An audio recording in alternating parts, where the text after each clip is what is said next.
Ladies and gentlemen, welcome back. Baylor and I have the absolute pleasure right now of sitting down with Elon's very own President Book. Thank you so much for coming on. I'm happy to be here. Yeah, thanks for joining us. So we are so glad to have you here because I'll tell you, the first package that we did in the very beginning of season 5 was, well, at least I thought that we were doing an interview with you at Maynard House. Little did I know we were just driving around in a car the entire time, and that did not happen. And so they said, Baylor, this is the actual package. And so you have my reaction there. Was it kind of like In Search of Connie Book? Yes, it was. It was set up Did you as drive past Maynard House? No, we drove around the Dannelly Center, and we were driving around, and I was like, where are we going? And then, yeah. We got Baylor's hopes really high. He thought he was going to get to meet you and Yes. talk to you, and then instead I accidentally hit one of our crew members with a car. Yes. Well, that's not Yes. good. Not good. No, yeah. It was all staged. But yeah, so anyway, I've been waiting for this interview the entire season. I said all year, we have to get the president on because now I just want it so bad. So I'm so glad that you're here. I really am. All right, so let's get down to the nitty-gritty. Stephen? Yeah, so obviously you have a pretty fun job. You're the president of Elon University. In that, what is your least favorite part of your job? We're going to start with the negative. We're gonna We're going to start with the negative. That's us on Elon. Well, I will say that if we have to start with the negative, that, sometimes bad things happen. So, and we're starting with the negative, so yesterday there was a shooting at UNC Charlotte, and so bad things happen in higher ed. And I think the hard part of the job is a lot of times that students don't always think things through. And so part of the job that I don't like is that there are consequences for students, and you hate that for them. I do think, they recover and they come back, and I believe all that, but it's just hard sometimes to watch the consequence of a poor choice. Absolutely. Yeah. All right. Well, now we got that out of the way. Now we can do all the fun Let's be stuff. happy. Yes, exactly. Because there's a lot more fun stuff. Absolutely.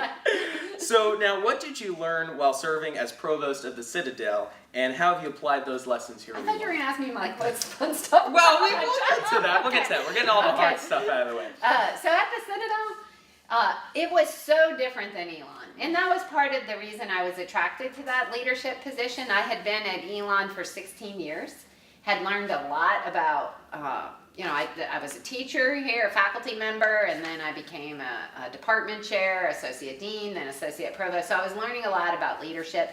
I worked very closely with President Lambert, and I enjoyed that, being on senior staff, and I had the opportunity to build things here. So when the opportunity came at the Citadel, we already had a provost here, we already had a president here, and so if I was going to really be able to learn and stretch myself, I needed to go. So the Citadel, being so different from Elon, put me completely in a different environment. So at the Citadel, it uses a military leadership model for student development. So only a third of the students go on to the military, but everybody has to do the leadership model. So it's 4-year residential. Every minute of every day from Sunday at 7 p.m. to Friday afternoon at 4:30, basically, the students are accountable. So that means they know every minute of every one of those days is programmed for the student. So it starts at 5:15 in the morning. Could you imagine? And I lived on campus. So, and I was a general, and the students were referred to as cadets. And so, it'd be Cadet Smith, cadet, and it's saluting. We used the whole military. And I'll show you something that happened my very first day, just to illustrate what the leadership, one of the things they do for students is they use forced confusion as a model. So if you're getting multiple commands from people, what are you going to do? So here's an example. When they check in, freshmen, they come to the table for check-in. They're very nervous about it, right? Their parents aren't even allowed into the check-in room, and they approach the table. The sophomores at the table, because it's a very strict chain of command, so the freshmen can talk to the sophomore. And the sophomore will say, I want you to pick up the red pen and sign your name on this sheet of paper. All right, and so I look down. This is my very first check-in day. This is imagine move-in day at Elon, right? Mhm. So at Elon, there's music. It's Oh, happy. yeah. There, people and students are shaking. They take their cell phone, wrap it with duct tape, and throw it in a box. That's the first thing they do. And then they say, okay, pick up that red pen and sign your name. And I look down, and there are 5 red pens. Okay, so of course the student hesitates, right? Like, are you stupid? Pick up the red pen. And like I knew I was in it for a different experience. So then it's about forced confusion. What are they going to do in that moment? Because a lot of times people are shooting at you and yelling multiple commands and things like that, and so they're trying to get young people to stay focused. What do you need to do? And it's interesting because I watched hundreds of kids check in, and some just grab a pen and sign their name. And then others, they hesitate. And okay, what happens if you hesitate, right? Yeah. If somebody's shooting at you and you hesitate, you're going to get killed. So it's really fascinating. So they use a very different model. It kept me engaged. I learned a lot. And when this job came open, I was really, very grateful for that experience at the Citadel, but wanted to return to Elon and serve as president. Exactly. Yeah. Did that happen to you on your first day at the Citadel? There was a little bit of that. I could tell you some stories where I was like, "Holy cow!" But I lived on campus, and I got really acclimated quickly. They do blow the trumpet. We have reveille at 5:15 in the morning. The whole student body runs for 2 miles. Hence the Phoenix Weekly Walk. Yeah, Yes. so, and I mostly walked, but I did join that time to, I thought it was important too. They have to have a physical fitness requirement, so everybody's in shape. They're all running 2 miles. They can all do push-ups, sit-ups, everybody, women, men, so it's just different. And that helps, I think, relieve some stress and all and they start classes 8, 9, 10, 11. I mean, this a tough curriculum, so they've got things they're balanced. They're not permitted to work, so. I'm shocked about that 5:15 rebel. Yeah. Yeah. I have a hard time getting to my 9:25 on Mondays and Wednesdays. They do that a couple of days a week, and then sometimes their SGA president is referred to as the regimental commander. And so sometimes the regimental commander on Friday morning would call it for a spirit run. And that was like to build camaraderie. So they would, on their own, go ahead and get up at 5:15 and do, and I thought, and they're all in great shape. Like, Hey, they're maybe all I in should great do it then. I don't know. We should do that as a package one day. Yeah, a spirit run. A spirit run. Yeah. For sure. Well, that sounds very different from Elon. Yeah, it was different. So I learned a lot. That's a very different model, but very successful. And so it was good to be in 2 different, very successful. Elon's got a stronger graduation rate, so there are things about Elon that I was missing, and so I was glad to be back. And one of those things I'm sure was the beautiful campus. Do you have a favorite spot on campus that you like to go spend time in? I like being the historic area here under the oaks out in front of Shar. That's probably but I have a favorite season, and that's tulip season. So we just had it. Yeah. And so it was beautiful. Like that to me is always when Elon really is just at its peak of beauty. So now, under the oaks, all about tradition, community. Do you have a favorite tradition here at Elon? I have so many. I would say my favorite event at Elon is convocation. Yeah. So that when all the new students are here and the excitement of the new class coming in. If you remember at your own convocation, so President Lambert always had this story about making a human bar graph and teaching people about privilege. And so I always really enjoyed that. And when I went to the Citadel, I brought that because the provost there would do the convocation remarks. And so I did the same. And then back here, so I've put a little Connie Book spin on it, but I really liked that, I thought that President Lambert really set the tone right, and so I gotta say, I loved, and I was your first convocation, and I loved it. I think it will forever be my favorite tradition. My parents were sobbing. You hit us hard, so it was very good. It was really good, and that was different was I added music, like the students singing. Yeah. I've always liked, so you'll notice that I do have students sing a lot, and I like, so y'all can appreciate that. Yeah, absolutely. Yeah, that I do like having a little song and think it's showcasing music helps us put us in a different place. So. Yeah. And speaking of those traditions, most people's favorite part about Elon is the traditions and the tight-knit community. With class sizes growing, how do you plan to make sure that that community stays just as tight? That's a really good question. So we have a slow growth model. So we're not anticipating growing more than 60 students a year, and we have that pushed out to 2050, because Wow. we're always like planning far ahead. So really, we think this is the right size for Elon. Why we need the additional 60 students is if we didn't add at least some new students, then all of our, every year employees get raises, every year it costs utilities, there's a little increase. Mm-hmm.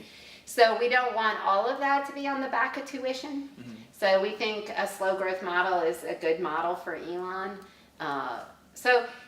One thing we do is every time we add additional students, we keep the ratios the same. So it's 12 students to every faculty member, and so we keep that ratio. So we're really conscientious about. So right now, I think we have something like 43 new faculty positions being advertised, and so it's really, you want to make sure that your class sizes, that's your instructional class sizes stay the same, and that you have that scale. Absolutely. So now, on top of that, I know this is probably a question you get all the time, but where do you see Elon like in 4 years from now, do you think? Okay, that's good. In 4 years, we're definitely going to have this Inn at Elon finished. It's 80 rooms. It opens in January, so that's going to be really exciting. It has conference facilities, so we'll see alumni getting married. We'll be able to host academic meetings, alumni coming back. The way it works is like the baseball alumni will come back, or everybody who worked on the pendulum will come back, and so it will be really nice to have that right there on campus. Yeah. The restaurant will seat 120. It's going to be open, so it's going to be great. What kind of restaurant? It's good. It's farm to fork. Okay. 120. It's a little nice, right? Like the hotel is I like designed that. to be Yeah. a little. Yeah. So I think it's going to be a great place for families, and it'll be a nice breakfast too, and on Sunday a buffet, and so that I was just looking at all the plans, so it's going to be really nice. We also, in this next year, will break ground on a new STEM building. So if the elementary school we're building a new one, so that.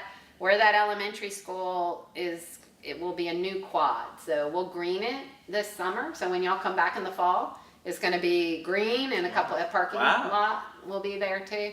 And then we'll gradually build this new quad. And we don't have a official name for it, but it'll be dedicated in the same way we have the academic village is dedicated. There's philosophy, humanities, history. Well, it'll be for the sciences, the new quad.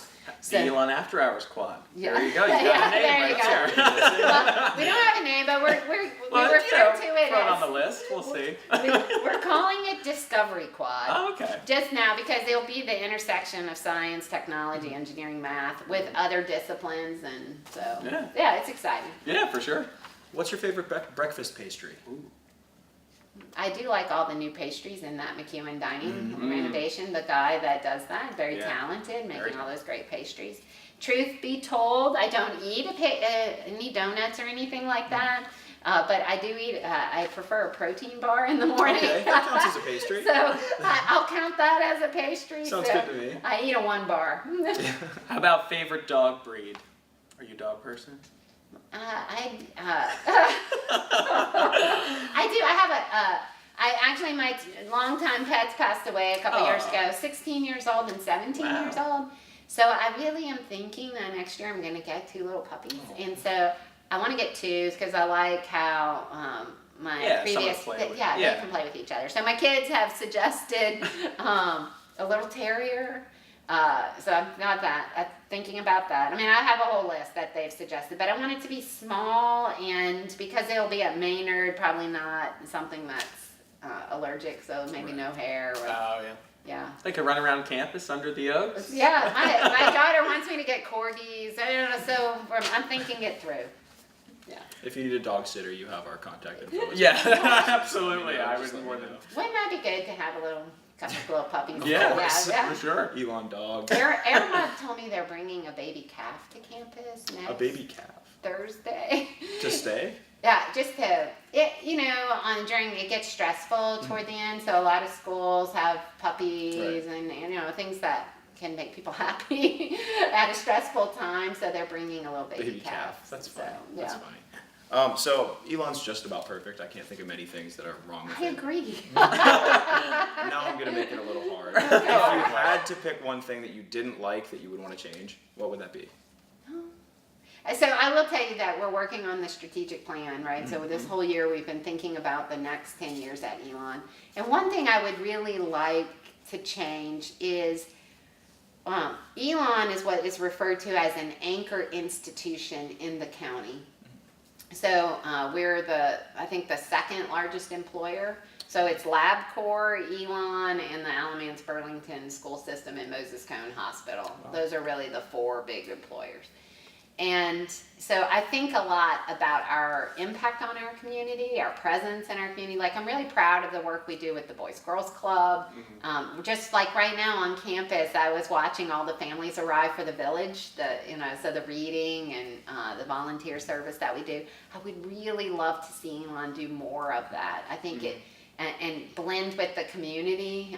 Sure. So I'm hoping in the next plan that we can really deepen our relationship with Alamance County as part of our goals for the next decade. That's a great goal. Thank you.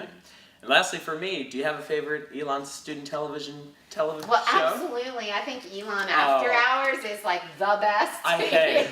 You said it, we didn't. So. But I will say. No, stop there. That's okay. I've always enjoyed Elon News Network. I think ENN does a great job.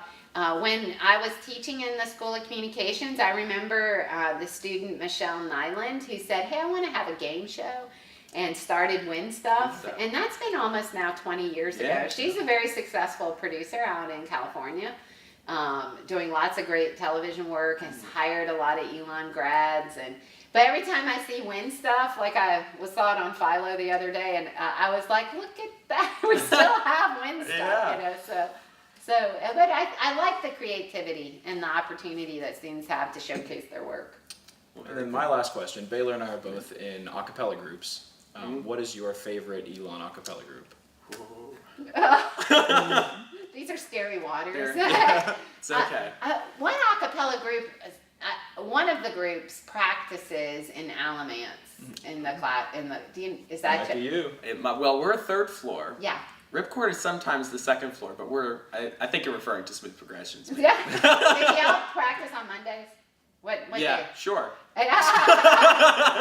Well, in the last few weeks we have been Mondays because our spring concert was recent. So when it gets closer, yeah, y'all do. Well, I just will say that I pass Alamance and the windows because the weather's our been windows nice. are always open. Yeah, the windows are open, and so I do get to hear the a cappella groups practicing. And which is something I really like. I think that's one of our strengths are these a cappella groups. I know they have a long history at Elon. I love the passing down the traditions that the seniors, make sure the groups are self-sustaining each year. And they just bring a lot of celebration to campus. So when I go to some of the concerts, I'm always impressed that it's packed. And there's a lot of showmanship. Yeah, right? Sure. And it's just fun. Yeah, that's true. I mean, we all come out for everybody's concert, which is nice. I did suggest that we have that all the a cappella groups, that one of the ways that we could interact with the community is now that we have the Shar Center, we could have a big palooza and with the different a cappella groups all and I think the community would love to see it and come out. Well, we can lead that. Let's get the ball rolling. We'll get the ball That sounds rolling. good to Yeah. me. Well, President Book, thank you so much for joining us. Thank you for having me. So And that was fun. we are very excited. So thanks. You are our last guest of the season. So thank you very much. So you started with me and you And finished. Exactly. And nobody's getting hit with the car tonight. Exactly. It's not over yet. Yeah. Knock on wood. Yeah, we never know with Steve. No, but thank you very much. Thank you. It's been a I pleasure. appreciate it. Stay with us. More After Hours after the break. Awesome.